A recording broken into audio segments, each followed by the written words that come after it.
Hello, welcome back, my friends. Welcome especially to Paige for joining us, and thank you to those who sent in comments, particularly about interiority. Life coordinates, I'll come back to it.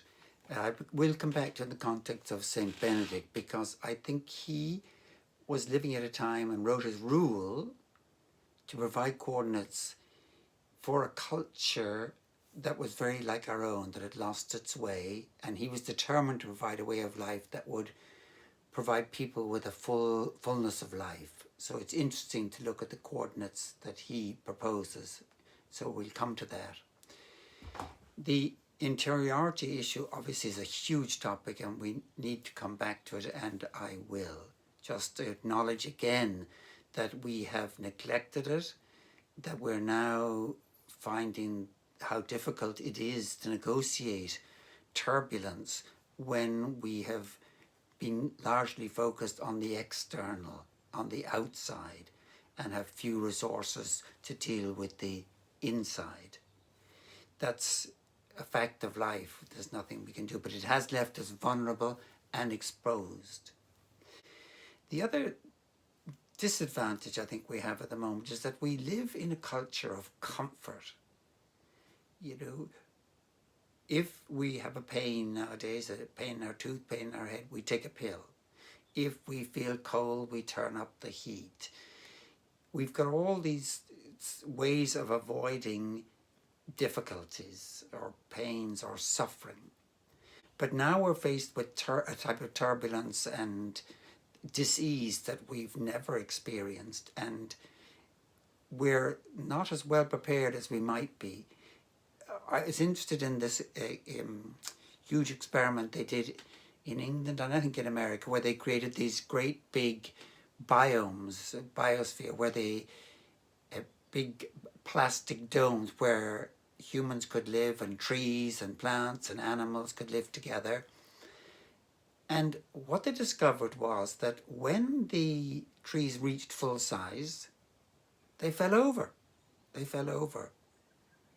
And it took them a while to work out why. And the reason was that they had no wind in these places. And they realized that for trees to grow strong, they need to be exposed to the wind to develop the strength, the resistance. So we too need exposure to some hardship, some difficulty to grow stronger. Now, I'm not advocating suffering as a way, and I think there was a time when suffering and the Valley of Tears of this life that's all it was about. I think now we've swung too much to the other extreme, whereby it's all meant to be joy and happiness, and it's not. It's not.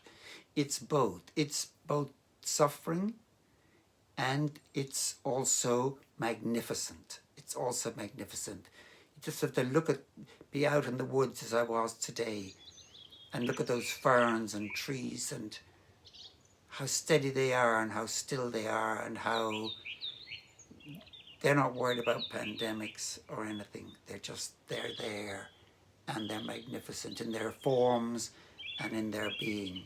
And I keep learning from them. So we are living in this difficult time, and we can take comfort in the fact that we've been through many of these sort of events before, pandemics, famines, you name it. Human beings have been shown great creativity in surviving. It's in our DNA to get through it. So I think we've got two ways to respond to the difficulty. One is we can get very negative and complaining and greedy and hoarding and etc. We can go that route. Or we can respond to it generously, with love and with compassion, particularly compassion towards ourselves. Compassion towards us, I said that last week. And also patience. Patience is very important because we're dealing here with deep mystery that we don't understand. And we're already dealing with the mystery that is God and the mystery that is the messy human condition. Both these are huge mysteries besides the pandemic, and they're not simple to deal with. So let's cut ourselves some slack. Though I think we need to practice is what's important at this point. We need to have practice to sustain us. And the practice I would advocate is to be still, to be present now, not off in the future catastrophizing.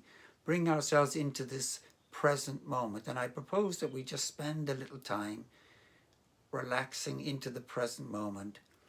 And here the breath is the most important thing. It's so critical. And I will come back to the breath because we've again neglected. There's no money in breathing, so it's been neglected. But so just let's, for the last couple of moments, let's take a moment to be still,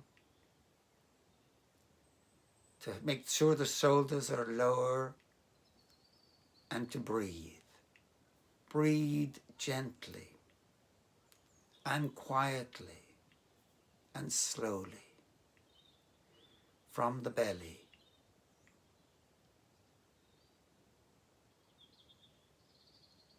Following the breath in and follow your breath out.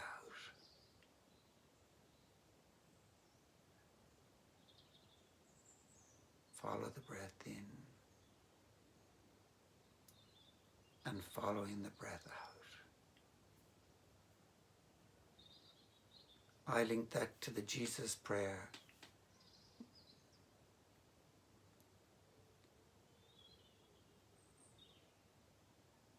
Lord Jesus Christ, Son of the living God, as I breathe in, breathe out, have mercy on me, a sinner.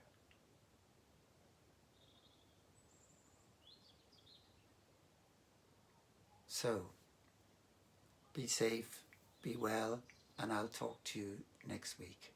God bless.